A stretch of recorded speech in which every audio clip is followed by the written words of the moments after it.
It's Friday, the 10th of February, 2023. Welcome to a new backcountry snowpack summary brought to you by North Shore Rescue. It's been a pretty eventful week. It started with some wild weather when we had this atmospheric river coming through on Monday and Tuesday, which led to an avalanche cycle on the North Shore. At lower elevation, we had like widespread wet loose activity.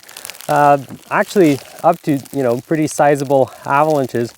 And of course on Tuesday there was also an avalanche involvement on Brome Ridge, which is sort of the northern reach of the North Shore there.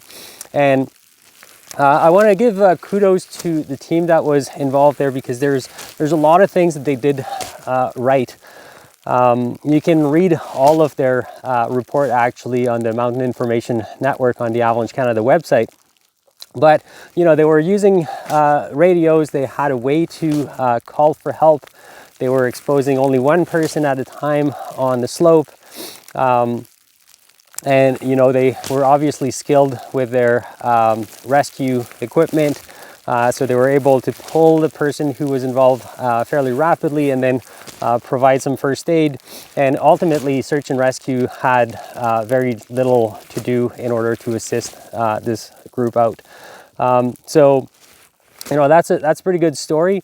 I would say that lessons that we can learn from that is that simple terrain under the right condition can still kill you. Just considering that even isolated small slopes can have significant consequence. And the other thing too that we often say, avalanche professional will say, when it's high hazard or considerable, it's probably best to stick to the trees. And while this might reduce a little bit the likelihood, it can also increase the severity of being caught in an avalanche. So we have to remember that trees are a terrain trap, and in this particular case, that significantly increased the consequence for that person who got caught. So keep that in mind when you're skiing down the slope. Look down where you're going. If there's a bunch of trees down there, that is certainly a terrain trap.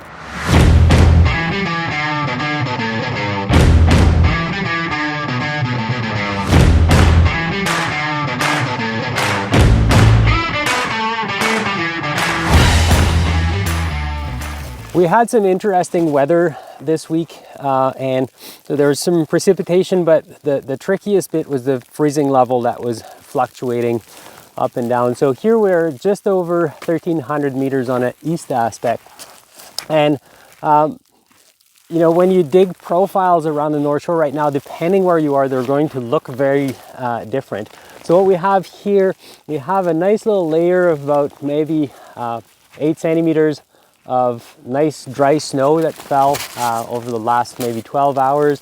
That's sitting on a pretty brittle crust.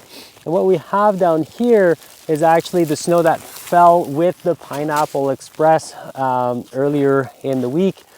So up here at this elevation, the snow is actually really nice and dry, but there was a period of rain. So right underneath it, you have this really strong crust. And then it alternates between crust and wet layer. And when you test that, it actually does produce some sudden planar results. We do, however, have some pretty good bridging from the crust above. So it's not maybe overly concerning for human triggering.